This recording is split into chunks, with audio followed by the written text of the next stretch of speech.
Yes friends, welcome to our YouTube channel study science. तो दोस्तों, आज का हमारा जो सेशन है ये है सीटेट साइंस पेपर 2 का। और हमने जो चैप्टर स्टार्ट किया है वो है फाइबर टू फैब्रिक्स। और आज का हमारा जो टॉपिक है वो है synthetic fibre. Synthetic fibre start करने से पहले दोस्तों हम देखेंगे फाइबर्स का थोड़ा सा समरी जो हमने लास्ट 2 से 3 सेशन में देखा है। और आज का हमारा ये जो लास्ट टॉपिक रहेगा इस चैप्टर का सिंथेटिक फाइबर्स, ये आज फिनिश हो जाएगा। तो थोड़ा हम समरी देखते हैं, इंट्रोडक्शन देखते हैं, उसके बाद फिर बढ़ते हैं आगे अपने सेशन की तरफ। तो देखिए दोस्तों, फाइबर्स जो होते हैं, फाइबर्स 2 तरह के होते हैं। आपके जो रेशे होते हैं 2 तरह के होते हैं, एक होता है नेचुरल फाइबर और दूसरा होता है सिंथेटिक फाइबर। तो दोस्तों, नेचुरल फाइबर जो होता है जिसे हम प्राकृतिक रेशा कहते हैं और जो कि हमें नेचर से मिलता है। और सिंथेटिक फाइबर जो होता है ये मैनमेड होता है, ये आर्टिफिशियल होता है, जो हम इंसानों ने, ह्यूमन बीइंग्स ने बनाया हुआ है। अब अगर नेचुरल फाइबर की अगर हम बात करेंगे दोस्तों, तो नेचुरल फाइबर जो होते हैं ये 2 टाइप के होते हैं। एक होता है आपका प्लांट फाइबर जो हमें पौधों से मिलता है, और दूसरा होता है आपका एनिमल फाइबर जो हमें एनिमल से यानी कि जानवरों से मिलता है। प्लांट फाइबर की अगर हम बात करेंगे दोस्तों, तो इसके एग्जांपल्स में, इसके उदाहरण में हमने देखा था कि कॉटन, आपका जूट और फ्लैक्स और कोयर, ये जो है इसके एग्जांपल्स है। और ये कैसे मिलते हैं, इसका प्रोसेस क्या है, ये सारी की सारी जर्नी हमने फाइबर टू फैब्रिक इसके अंदर हमने देखी थी। उसके बाद हमने देखा था एनिमल फाइबर्स क्या है। तो 2 टाइप के एनिमल फाइबर होते हैं दोस्तों। एक होता है कॉमन जो होते हैं एनिमल फाइबर, 2 एग्जांपल्स हमने देखे थे उसमें, एक है सिल्क आपका और दूसरा है वूल। तो वूल का प्रोसेस क्या है और सिल्क का प्रोसेस क्या है, सिल्क फॉर्म से जो हासिल होता है उसका सारा का सारा प्रोसेस हमने देखा था दोस्तों। तो आज के सेशन में हम बढ़ेंगे सिंथेटिक फाइबर की तरफ, और सिंथेटिक फाइबर क्या है ये देखेंगे। चलिए बढ़ते हैं। A synthetic fibre as well as plastic is made up of a chain of small units called monomer which combines to form polymer. यानी कि एक सिंथेटिक फाइबर साथ ही प्लास्टिक जैसे छोटी इकाइयों की एक श्रृंखला से बना होता है जिन्हें मोनोमर कहा जाता है, और जो मिलकर बनाते हैं पॉलीमर। यानी कि अब आप कहेंगे कि यहाँ पर पॉलीमर क्या है, ये मोनोमर क्या है। देखिए, एक बहुत ही आसान सिंपल से हम उदाहरण से समझ सकते हैं कि मोनोमर और पॉलीमर क्या है दोस्तों। अब देखिए, मोनोमर यानी कि इसके नाम से ही आपको पता लग रहा है कि मोनो का मतलब है दोस्तों एक, और मर का मतलब है यूनिट। मोनोमर यानी कि सिंगल यूनिट, एक unit. A monomer is a single molecule that can bond with other identical molecules to form polymers through a process called polymerization। यानी कि देखिए, एक उदाहरण यहाँ पर, एक एग्जांपल देखते हैं हम कि अगर एक कोई हार है, गले का नेकलेस है या मोतियों की माला है, तो इस माला के अंदर अब ये जो इसका धागा है, इसके अंदर हम जैसो एक मोती को इसमें पिरोएंगे, एक मोती को अगर इसके हम अंदर डालेंगे अगर मोती को, तो ये क्या कहलाएगा, मोनोमर कहलाएगा दोस्तों। एक मोती है, ये कहलाएगा monomer.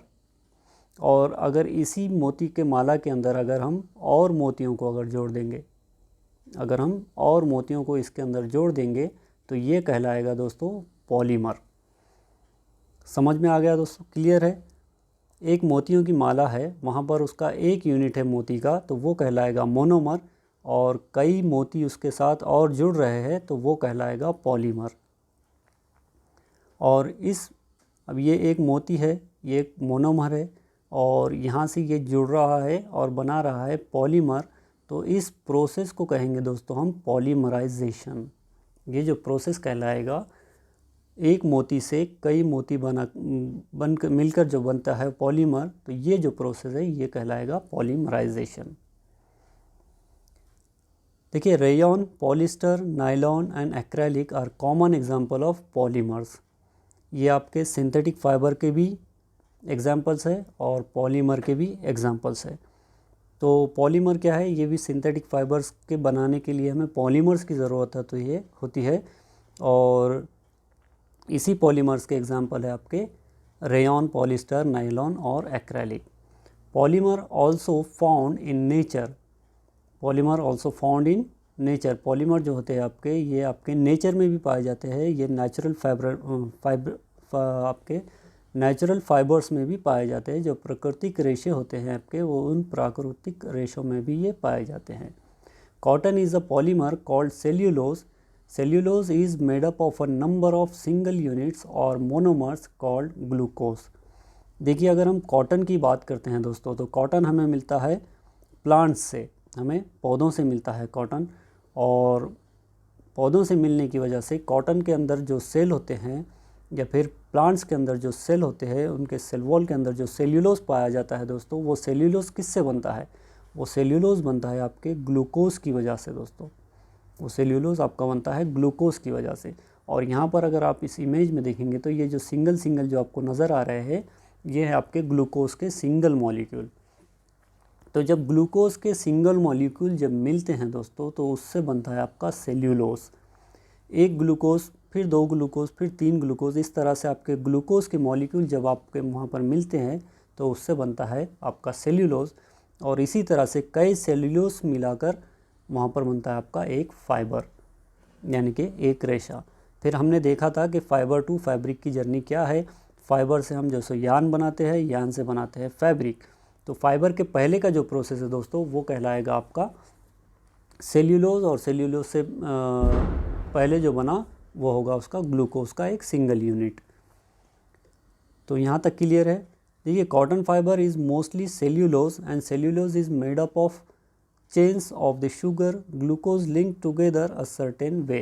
Cellulose is made up of a number of single units or monomers called glucose. यानी कि जो सेल्यूलोज जो बनता है, ये ग्लूकोज के सिंगल सिंगल कई यूनिट्स से मिलकर सेल्यूलोज बनता है। अब टाइप ऑफ सिंथेटिक फाइबर्स की अगर हम बात करेंगे, तो सिंथेटिक फाइबर्स जो सो कई टाइप के होते हैं अलग अलग, जिसमें से हम कुछ एग्जांपल्स यहाँ पर देखेंगे आज इस सेशन के अंदर। और इसमें पहला एग्जांपल अगर हम देखेंगे तो वो है रेयॉन। रेयॉन जो है, इसे हम आर्टिफिशियल सिल्क भी कहते हैं, क्योंकि ये हमें सिल्क के टाइप का टेक्सचर और उसी तरह का अपीयरेंस देता है। अब अगर हम सिल्क की बात करते हैं दोस्तों यहाँ पर, तो हमने लास्ट सेशन में देखा था कि सिल्क जो होता है हमें सिल्क वॉर्म से मिलता है, जिसकी मार्केट में वैल्यू, जिसकी मार्केट में कीमत बहुत ज़्यादा होती है। एक आम इंसान जो है सो सिल्क अफोर्ड नहीं कर सकता, उसको मेंटेन नहीं कर सकता, क्योंकि बहुत ज़्यादा वो कॉस्टली होता है। उसका जो प्रोसेस होता है उसके लिए बहुत उसको खर्च लगता है, और इसकी वजह से उसका जो रेट आता है मार्केट में बहुत ज़्यादा दाम उसका होता है। और इसको फिर मेंटेन करना, फिर इसको वॉश करना। वॉश तो आप सिल्क को कर ही नहीं सकते, क्योंकि इसको ड्राई क्लीन करना होता है। अगर वॉश करेंगे तो बहुत जल्दी वो डैमेज होने के चांसेस होते हैं उसके। तो रेयॉन जो है, कुछ साइंटिस्ट ने जो है सो रेयॉन का इन्वेंशन किया, उसकी ईजाद की, और उसके बाद उसका जो अपीयरेंस मिला उन्हें, वो आपके सिल्क के टाइप में मिला, और इसलिए इसे आर्टिफिशियल सिल्क भी कहा जाता है। Rayon is a versatile fibre and can imitate the feel and texture of silk, wool, cotton and linen with drape and slipperiness skin to nylon. It is also known as artificial silk. यानी कि rayon एक बहुमुखी fibre है, और ये nylon के समान कपड़ा और फिसलन के साथ रेशम, ऊन, कपास और लिनन के अनुभव और बनावट की नकल कर सकता है। तो रेयॉन जो है दोस्तों, ये एक सिंथेटिक है, और सिंथेटिक में भी हम इसे कंप्लीट सिंथेटिक नहीं कहेंगे, हम इसे सेमी सिंथेटिक कहेंगे। अब सेमी सिंथेटिक हम क्यों कहेंगे? सेमी सिंथेटिक हम इसे इसलिए कहेंगे कि क्योंकि ये ना तो पूरी तरह से मैनमेड है, और ना ही पूरी तरह से ये प्लांट से या एनिमल से मिला है हमें, बल्कि इसका कुछ पार्ट जो सो प्लांट से आता है, और कुछ जो है सो मैनमेड होता है, जो केमिकल्स वगैरह मिलाकर उसे बनाया जाता है। तो हम देखेंगे आपके सिंथेटिक, हम इसे सेमी सिंथेटिक क्यों कह रहे हैं। By the end of 19th century, scientists managed to make an artificial silk-like fiber made by treating wood pulp chemically. अब 19वीं सदी के अंत तक वैज्ञानिक लकड़ी के गूदे को रासायनिक रूप से उपचारित करके कृत्रिम रेशम जैसा रेशा बनाने में कामयाब रहे। देखिए कैसे बना आपका जो रेयॉन है, ये कैसे बना। पल्प क्या है आपको पता होगा। वुड पल्प क्या है? पल्प जो होता है हमारा, हम जो फ्रूट से, अगर कोई आप मैंगो ले लीजिए या फिर ऑरेंज ले लीजिए, उसे थोड़ा सा अगर आप पिचका देते हैं, थोड़ा सा प्रेस करते हैं, तो उसके अंदर से आपको पल्प निकलते हुए नज़र आएगा। तो वो होता है फ्रूट पल्प। लेकिन वुड पल्प जो होता है दोस्तों, ये आपको लकड़ी के अंदर, इसी तरह से लकड़ी के अंदर आपके जो वुड के अंदर जो पल्प होता है, कुछ जूस टाइप में निकलता है, जो उसका जो पल्प होता है वो अगर आप निकालेंगे दोस्तों, तो वहाँ पर जो सो आपको मिलता है रेयॉन का फाइबर। तो अगर आप इसकी बात करते हैं दोस्तों, तो 19वीं सदी के अंत में जो है सो कुछ साइंटिस्ट इसकी इन्वेंशन के अंदर सक्सेस हो गए थे। It is cheaper than silk and can be died in a variety of colour. Rayon जो है सो ये रेशम से सस्ता है और इसे विभिन्न रंगों में रंगा जा सकता है। अब देखिए यहाँ पर अगर हम इस इमेज की अगर हम बात करेंगे दोस्तों, तो ये हमें फॉरेस्ट नज़र आ रहा है पहली पिक्चर में। ये जो फॉरेस्ट है, जो जंगल है दोस्तों, इस जंगल से निकला आपका लकड़ी यानी कि वुड निकला, और ये वुड को, इस वुड को जो सो हमने प्रोसेस किया मशीनों के ज़रिए से, और इसका निकाला हमने पल्प। इस तरह से जो सो उसका पल्प निकलता है, जो लकड़ी का गूदा जिसे हम कहते हैं, तो उस तरह से उसका पल्प निकलता है, और इस पल्प से तैयार किया जाता है दोस्तों रेयॉन का फाइबर यानी कि रेयॉन का रेशा। और इस रेशे से बनता है रेयॉन का यान, और इस यान से बनता है आपका फैब्रिक। तो ये 3 स्टेप तो हमें पता है दोस्तों कि फाइबर जो होते हैं, रेशा, रेशे से बनता है यान, और यान से बनता है आपका कपड़ा। लेकिन उससे पहले 3 स्टेप होते हैं, यानी कि फॉरेस्ट से लकड़ी निकाली जाती है, उस लकड़ी से जो सो पल्प निकाला जाता है, और फिर पल्प से आगे का प्रोसेस बढ़ता है। तो ये जो प्रोसीजर, ये जो प्रोसेस है दोस्तों, ये रेयॉन का फाइबर बनाने का प्रोसेस है। अब रेयॉन के अगर यूजेस की हम बात करेंगे, अगर इसका इस्तेमाल कहाँ पर होता है, अगर हम इसकी बात करते हैं दोस्तों, तो make apparels like suits, slacks, jackets etcetera. यानी कि जो सूट्स होते हैं, लेडीज़ के सूट्स अगर आप देखेंगे तो ज़्यादातर लेडीज़ के जो टॉप्स वगैरह होते हैं या स्लैक्स होते हैं, तो ये इस टाइप के, या फिर जैकेट्स होते हैं, तो इस टाइप के जो कपड़े होते हैं, ये बनाने के लिए रेयॉन फैब्रिक का, रेयॉन के जो कपड़ा है उसका यूज़ किया जाता है।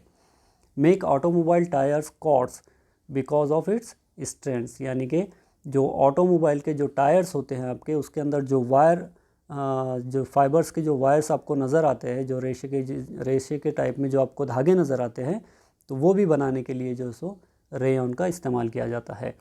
Mixed with cotton to make bedsheet and bed spreads. यानी कि जो बेडशीट होते हैं आपके पलंग पर डालने के बेडशीट्स जो होते हैं बेड के लिए, तो वो भी उसके अंदर यूज़ किए जाते हैं।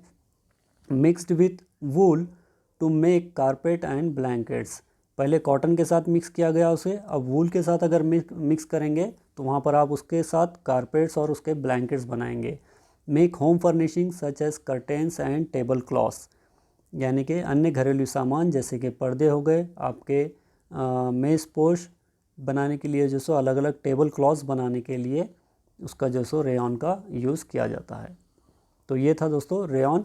अब अगला हमारा जो फाइबर है वो है नायलॉन। तो नायलॉन, ये जो नाम पड़ा है दोस्तों, अब देखिए नायलॉन के अंदर आपको NY नज़र आ रहा है पहले तो, फिर LON। तो NY आया न्यूयॉर्क से और LON आया लंदन से। यानी कि नायलॉन के जो इन्वेंशन हुआ सबसे पहले, तो वो न्यूयॉर्क और लंदन में हुआ, तो इसलिए इसका नाम दिया गया न्यूयॉर्क का NY, और LON ये आया लंदन से, तो इस तरह इसका नाम पड़ा नायलॉन। अब nylon is the first synthetic fibre to be prepared without using any natural raw material. Nylon पहला सिंथेटिक फाइबर है जो किसी भी प्राकृतिक कच्चे माल का उपयोग किए बिना तैयार किया जाता है। हमने देखा था अभी रेयॉन जो है सो सिंथेटिक हम उसे कह रहे थे, तो मैंने कहा था वहाँ पे आपको कि ये ना तो पूरी तरीके से सिंथेटिक है, ना ही नेचुरल है, क्योंकि इसके अंदर हम वुड पल्प का इस्तेमाल कर रहे हैं, जो लकड़ी का जो पल्प होता है हम उसका इस्तेमाल कर रहे हैं। लेकिन यहाँ पर नायलॉन में इस तरह से कुछ नहीं होता। नायलॉन जो है ये पूरी तरह से टोटली आपका जो सो केमिकल्स की से बनाया हुआ है, इसीलिए इसे फर्स्ट सिंथेटिक फाइबर कहा जाता है, जो कि प्रिपेयर्ड किया गया है without using any natural raw material. अब यहाँ पर आप नायलॉन की जो शीट्स देख रहे हैं इस इमेज में, या फिर नायलॉन के धागे देख रहे हैं आप, तो इस तरह से नायलॉन होता है। नायलॉन की ख़ास बात क्या होती है दोस्तों, ये स्ट्रॉन्ग होता है एज़ कम्पेयर टू आपके स्टील वायर। आपके स्टील वायर से भी ज़्यादा स्ट्रॉन्ग कहा जाता है इसे, और लचकदार होता है, लस्ट्रस होता है यानी कि शाइनी होता है। देखिए, डेवलप्ड इन 1931, ये 1931 में डेवलप हुआ है। This thermoplastic silky material is strong, elastic, light, lustrous and easy to wash. और ये धोने के लिए, वॉश करने के लिए भी जो सो ईजी होता है और लाइट वेट होता है as compare to other fibres. And nylon thread is in fact stronger than a steel wire. जैसे कि हमने अभी कहा कि स्टील वायर से भी ज़्यादा ये स्ट्रॉन्ग होता है। अब अगर इसके यूजेस की अगर हम बात करेंगे दोस्तों, तो make clothes, parachutes as well as ropes for climbing, rock climbing. तो अगर हम इसके इस्तेमाल होने वाले, कहाँ इसके इस्तेमाल होता है, तो नायलॉन फाइबर जो होता है दोस्तों, आप पैराशूट्स अगर देखते हैं तो वो नायलॉन्स के बनाए जाते हैं। उसके बाद अगर रॉक क्लाइंबिंग रोप यानी कि जो रस्सी होती है, जहाँ जिसकी मदद से पहाड़ जो सो या फिर कोई माउंटेन चढ़ा जाता है, तो वो उसके जो रोप होते हैं, जो रस्सियाँ होती है उसकी, वो भी आपकी नायलॉन की बनाई जाती है। और स्लीपिंग बैग्स, इस तरह से जो सोने के लिए जो बेड वगैरह बनाए जाते हैं, इसमें भी नायलॉन का यूज़ होता है। Make ropes, tooth brushes and car seat belts etcetera. यानी कि जो रस्सियाँ होती है, जो टूथ ब्रश के जो ब्रिसल्स होते हैं, सामने के उसके जो हेयर्स होते हैं वो वाले, और कार के जो सीट बेल्ट्स होते हैं, जब हम ड्राइविंग करते समय जो बेल्ट लगाते हैं कार का, जो कि कंपलसरी होता है ड्राइविंग के लिए, तो वो जो बेल्ट्स बनाए जाते हैं दोस्तों, वो भी नायलॉन के बनाए जाते हैं। Make tent, curtains and sleeping bags also. तो जो टेंट होता है, जो हम शादियों में लगाते हैं, टेंट हो गया, कर्टेंस जो पर्दे होते हैं वो, और जो स्लीपिंग बैग्स है, ये सारे के सारे आपको नायलॉन के बने हुए नज़र आएंगे। अब हमारा तीसरा जो एग्ज़ाम्पल है दोस्तों, ये है पॉलिस्टर। अब देखिए, पॉली और ईस्टर ये दो अलग अलग चीज़ है। पॉली का मतलब है कई, और ईस्टर जो है आपका, ये एक केमिकल है। Polyester is made up of two words, poly which means many. हमने अभी कहा कि पॉली जो है इसका मतलब होता है कई यानी कि मेनी, और ester which is a chemical. Ester क्या है? ये एक केमिकल है। Esters are chemicals which gives fruits their smells. आप ऐसा समझ सकते हैं कि हमारे जो फ्रूट्स है, जैसे कि हमारा एप्पल हो गया, बनाना हो गया, सेब और केला जो होता है, उसके अंदर जो स्मेल आती है, तो वो भी ईस्टर्स की वजह से होती है। इतना याद रखिएगा। ईस्टर्स के लिए अगर हम और अगर डिटेल में पढ़ेंगे तो ईस्टर्स का एक पूरा उसके ऊपर एक सेशन बनेगा दोस्तों। फ़िलहाल के लिए आप इतना याद रखिए कि जो फ्रूट्स के अंदर जो स्मेल आती है हमें, वो भी ईस्टर्स की वजह से आती है, और एक हमारा ये केमिकल कंपाउंड है। Some popular polyesters fibres are terylene and polyethylene terephthalate यानी कि PET। Terylene, often known by brand name Dacron, which can be drawn into a very fine fiber and can be woven like any other yarn। तो terylene क्या है? ये एक type है, एक type का फाइबर है जो कि आपके पॉलिस्टर के अंदर आता है। और दूसरा फाइबर उसी तरह से, जो सो अगर आप बात करेंगे पॉलिस्टर की का टाइप, तो वो है PET। PET used for making wires, films, bottles, utensils and other products. जो आपके प्लास्टिक के जो बॉटल्स होते हैं, या फिर प्लास्टिक के जो वायर्स होते हैं, फिल्म्स होते हैं, तो इसके अंदर जो सो आपको PET का यूज़ मिलेगा, पॉलीइथाइलिन टेरिप्थलेट का यूज़ मिलेगा। ब्लेंडेड फाइबर्स क्या है? देखिए दोस्तों, ब्लेंडेड फाइबर्स की अगर हम बात करेंगे दोस्तों, तो अगर कहीं पर कोई फाइबर जब बनाया जाता है, तो उसके अंदर अगर दो फाइबर्स अगर मिक्स होते हैं, तो उसे हम कहते हैं blended fibres. Blended fibres are formed by mixing natural and synthetic fibre. जब एक नेचुरल फाइबर को और जब एक सिंथेटिक फाइबर को मिक्स किया जाता है। अब जैसे कि नेचुरल फाइबर आपका क्या है? कॉटन है, और आपका सिंथेटिक फाइबर क्या है? पॉलिस्टर है। तो पॉलिस्टर को और आपका नेचुरल फाइबर जैसे कॉटन है, तो उसको मिलाया जा रहा है, तो कॉटन से बन रहा है कॉटन, कॉटन से बन रहा है कॉट, तो पॉलीकॉट, पॉलिस्टर का पॉली और कॉटन का कॉट लिया जाता है, पॉलीकॉट बनता है। इसी तरह से अगर हम इसके एग्जांपल्स देखेंगे दोस्तों, तो poly wool is made by mixing polyester and wool. यानी कि पॉलिस्टर और वूल को मिलाकर आपका क्या बनाया जा रहा है? पॉली वूल बनाया जा रहा है। कॉटन और पॉलिस्टर को मिलाकर पॉलीकॉर्ड बनाया जा रहा है और कॉटन और टेरिलीन को मिलाकर टेरीकॉर्ड बनाया जा रहा है। तो अगर हम पॉली वूल की बात करते हैं दोस्तों, तो जो आप सूट्स वगैरह देखते हैं इस टाइप्स के, तो इसके अंदर जो है सो आपको पॉली वूल मिलेगा। मैक्सिमम जो सूट्स आते हैं जो एजड पर्सन्स पहनते हैं, या फिर जहाँ पर गर्म एरिया जो होता है, या फिर जहाँ पर वार्म क्लाइमेट होता है, तो जहाँ पर ठंडा जो एरिया होता है, ठंडा जो रीजन होता है, तो वहाँ पर जो है सो पॉली वूल के सूट्स आपको बहुत ज़्यादा देखने को मिलते हैं, क्योंकि वो गर्म भी होते हैं पहनने के लिए। तो पॉली वूल जो होता है दोस्तों, इसके अंदर आपको पॉलिस्टर और वूल देखने को मिलता है। फिर उसके बाद पॉलीकॉट के जो सो आप इस तरह से शर्ट्स वगैरह देख सकते हैं, और टेरीकॉट्स के जो सो टॉवल वगैरह आप वहाँ पर बहुत ज़्यादा उसके सिंपल एग्जांपल्स है कि आपको जो सो टेरीकॉट का कपड़ा भी देखने को मिलेगा, पॉलीकॉट का कपड़ा भी देखने को मिलेगा।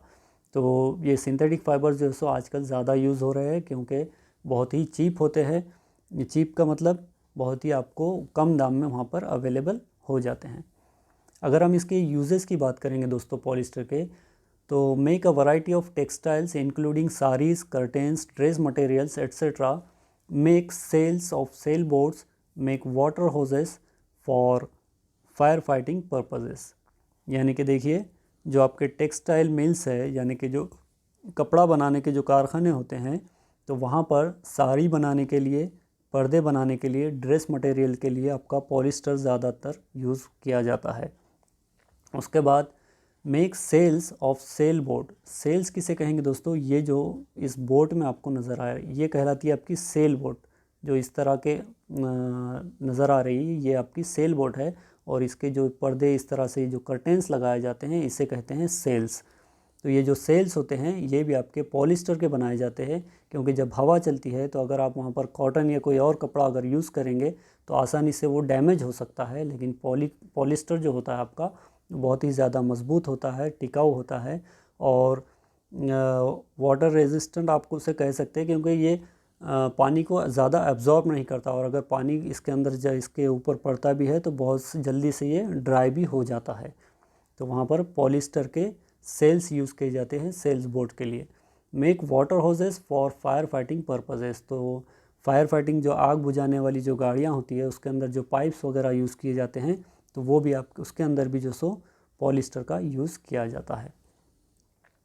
पॉलिस्टर की अगर हम बात करते हैं दोस्तों, तो पॉलिस्टर आपके पहनने के लिए, आपके लिए, जैसे कि आप अगर कोई शर्ट्स पहनते हैं तो विदाउट आयरन करने के लिए उसको इस्त्री करने की आपको ज़रूरत नहीं होती, और उसके ऊपर रिंकल्स नहीं आते। बहुत ही आसानी से आप उसे वॉश कर सकते हैं, जल्दी से उसको ड्राई कर सकते हैं, और कम दामों में आपको मिल जाता है मार्केट के अंदर। और जिस फिटिंग में आप उसे उसकी वीविंग करते हैं, उसे सिलवाते हैं, तो वो ज़्यादा श्रिंक नहीं होता। जबकि कॉटन अगर उसके कंपेयर में अगर आप सिलवाएंगे तो उसकी फ़िटिंग में आपको हर बारी में कुछ ना कुछ चेंजेस देखने को मिलते हैं। यानी कि जिस फिटिंग में आप अगर कॉटन को सिलवाएंगे तो कुछ दिनों के बाद जो सो वो कपड़ा जो सो सिकुड़ जाता है, श्रिंक हो जाता है, लेकिन पॉलिस्टर में ये सारी चीज़ें आपको देखने को नहीं मिलती। अब उसके बाद एक्राइलिक क्या है, देखिए दोस्तों। Acrylic is a strong, light weight and warm synthetic fibre that resembles wool. तो एक्राइलिक जो है सो इसे आर्टिफिशियल वूल भी कहा जाता है, और ये एक स्ट्रॉन्ग, लाइट वेट और वार्म सिंथेटिक फाइबर है। यानी कि जो गर्म कपड़े जो बनाए जाते हैं, जैसे कि जो वूल से जो तैयार किए जाते हैं, वूल बहुत ज़्यादा कॉस्टली होता है, और इनके जो अगर आप स्वेटर्स या मफलर्स अगर आप मार्केट में लेने को जाएंगे तो बहुत ज़्यादा हेवी रेंज में आते हैं, बहुत ज़्यादा कॉस्टली होते हैं। लेकिन आर्टिफिशियल जो सिंथेटिक जो आपका फाइबर है, वो एक्रेलिक है, जो आपका वूल की कॉपी करता है, वूल की इमिटेट करता है वूल को। उसी तरह से सेम नज़र आता है आपको, लेकिन ये आपको कम दामों में 200-300 रुपये में इसके स्वेटर्स या फिर मफलर्स, इसके कैप्स वगैरह आपको आसानी से मार्केट में मिल जाते हैं। आप बहुत सारे जगह आप देखे होंगे, आप अगर कोई शोरूम में जाते हैं तो वहाँ पर आपको वूल के स्वेटर्स आपको 1500-2000 के ऊपर मिलते हैं, 1500। तो या फिर आप अगर छोटे शॉप पर, अगर किसी शॉप पर जाते हैं तो वहाँ पर आपको वही उसी टाइप का स्वेटर, उसी की कॉपी जो है आपको 200-300 रुपये में भी मिल जाती है। तो आप ये सोचते हैं कि जो सो शोरूम है तो शोरूम का पैसा निकाल रहा होगा वो दुकानदार जो सो, लेकिन ऐसा नहीं रहता।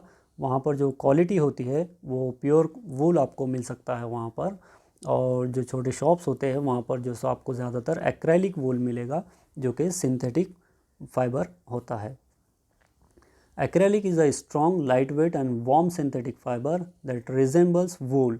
It is available in a number of colors and is more durable and affordable than natural wool.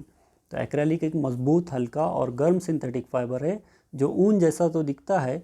ये कई रंगों में उपलब्ध है और प्राकृतिक ऊन की तुलना में अधिक टिकाऊ और किफ़ायती होता है, जैसा कि हमने अभी कहा।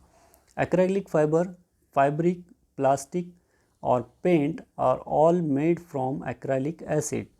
The word acrylic means containing acryl or acrolein. तो acrylic जो आया है वर्ड ये दोस्तों, ये आपके एक्रोलिन से आया है और या फिर एक्राइल से आया है। एक्रेलिक फाइबर कपड़ा, प्लास्टिक या पेंट सभी एक्रेलिक एसिड से बने होते हैं। शब्द एक्रेलिक इसका मतलब एक्रिल या फिर एक्रोलिन युक्त है। अब अगर इसके यूजेस की अगर हम इसके इस्तेमाल की बात करेंगे दोस्तों, तो make woollen clothes like hats, scarfs, gloves, sweaters, blankets and other home furnishing fabrics.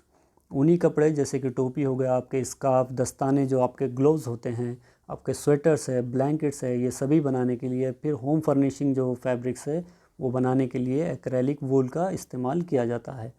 Make fake fur used for making toys and fur accessories. खिलौनों के फर के सामान बनाने के लिए नकली फ़र का उपयोग कर सकते हैं, बनाने के लिए किया जाता है।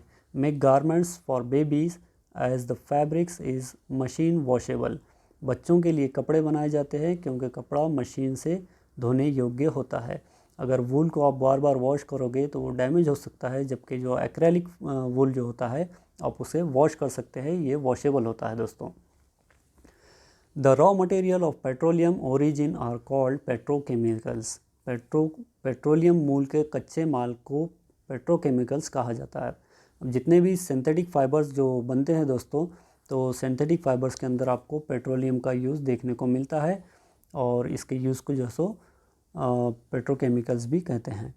अब अगर एडवांटेज और डिसएडवांटेज की हम बात करेंगे दोस्तों सिंथेटिक फाइबर्स के, तो देखिए अगर हम इसके एडवांटेज की बात करते हैं तो कलर रेजिस्टेंट है, do not bleed colour when washed. जब आप इसको सिंथेटिक फाइबर्स को आप जो सो वॉश करते हैं तो ये कलर को वहाँ से छोड़ता नहीं है, जो उसका कलर होता है वो एक्चुअल कलर उसका वैसे ही आपको देखने को मिलता है। Do not shrink when washed. आप जब इसे धोते हैं, जब इसे वॉश करते हैं तो ये श्रिंक नहीं होता, सिकुड़ता नहीं है। ईजीली अवेलेबल, ये आपको मार्केट में आसानी से अवेलेबल मिल जाएगा।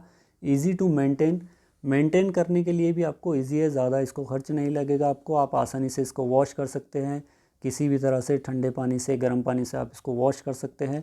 आपको इसको आयरन करने की ज़रूरत नहीं रहेगी, इस्त्री करने की ज़रूरत नहीं रहेगी। Easy to wash and dry, आप इसको धो सकते हैं आसानी से और सुखा सकते हैं। लेस एक्सपेंसिव, यानी कि कम दाम में आपको मार्केट में अवेलेबल मिल जाएगा, ये किफ़ायती होता है। More elastic as compare to आपके नेचुरल जो फैब्रिक होते हैं उसके कंपेयर में, अगर आप इसकी इलास्टिसिटी की बात करेंगे तो ये ज़्यादा इलास्टिक होता है। रेजिस्टेंट टू मॉथ अटैक्स, यानी कि जो आपके कीड़े वगैरह होते हैं, अगर कोई नेचुरल फैब्रिक है आपका, कॉटन वगैरह है, तो उसको जल्दी से कीड़ा लगने के जो सो चांसेस होते हैं, लेकिन आर्टिफिशियल फाइबर में ऐसा नहीं होता। स्ट्रॉन्ग होता है as compare to natural fibre और टफ़ एंड ड्यूरेबल होता है। वहीं अगर इसकी डिसएडवांटेजेस की अगर हम बात करते हैं दोस्तों, cannot absorb moisture, hence not good for summer when we sweat more. तो समर का जो सीज़न होता है, जब धूप के दिन होते हैं, ज़्यादा धूप होती है, जब समर बहुत ज़्यादा हाई टेम्परेचर बढ़ जाता है, तो उन दिनों में हम सिंथेटिक फाइबर को यूज़ नहीं कर सकते, क्योंकि इसके अंदर जो सो मॉइस्ट जो क्वालिटी होती है, नमी को एब्जॉर्ब करने की जो क्वालिटी होती है वो नहीं होती इसके अंदर। कैच फायर ईजीली, आग आसानी से ये कैच कर लेता है, पकड़ लेता है। ज़्यादातर जो लेडीज़ होते हैं वो किचन्स में काम करते हैं, तो उनके जो ड्रेस मटेरियल्स होते हैं या फिर उनके जो साड़ीज़ होते हैं, ये ज़्यादातर पॉलिस्टर्स के बनाए जाते हैं, जो कि आपका सिंथेटिक फाइबर है, और ये इजीली जो है सो वहाँ पर कैच कर लेते हैं आपके फायर को, जिसकी वजह से सिंथेटिक फाइबर, जो आपका सिंथेटिक फाइबर है, जब वो बर्न होता है, जब वो जलता है तो वो मेल्ट होना चालू हो जाता है, और जैसे वो मेल्ट होगा तो वो स्किन को वहाँ पर चिपक जाएगा। Difficult to iron as they can't melt because of heat, यानी कि अगर आप नेचुरल फाइबर, अगर आप फैब्रिक अगर आप यूज़ कर रहे हैं, जैसे कि कॉटन के शर्ट्स वगैरह आप यूज़ करते हैं, तो आप उसको आयरन कर सकते हैं, लेकिन जो सिंथेटिक जो होते हैं उसको आप आयरन नहीं कर सकते, क्योंकि वो मेल्ट होते हैं। अगर आप उसको ज़्यादा हीट पर अगर आयरन करने को जाएंगे तो वहाँ पर वो मेल्ट हो सकता है, पिघल सकता है। तो ये उसके कुछ एडवांटेजेस और डिसएडवांटेजेस थे दोस्तों। तो हमने आज देखा सिंथेटिक फाइबर क्या था, और हमने इसके 4 टाइप भी देखे, सिंथेटिक फाइबर के 4 एग्जांपल्स भी देखे हमने दोस्तों। तो अगर कोई आपको डाउट है तो आप कमेंट में बता सकते हैं, और जल्दी हम जो सो नेक्स्ट सेशन हमारा जो होगा दोस्तों, वो या तो फिज़िक्स या केमिस्ट्री के टॉपिक के ऊपर हो सकता है, जो कि बहुत ज़्यादा इम्पोर्टेंट टॉपिक रहेगा, वो उसके ऊपर हम नेक्स्ट सेशन बनाएंगे। तो मिलते हैं हम अपने नेक्स्ट सेशन में। किसी ने अगर सब्सक्राइब नहीं किया है चैनल को तो सब्सक्राइब कीजिए, लाइक शेयर कमेंट कीजिए, और टेलीग्राम पर भी आप हमें ज्वाइन कर सकते हैं, सीटेड बाय स्टडी साइंस इस नाम से। Thank you very much and have a nice day. मिलते हैं हम अपने नेक्स्ट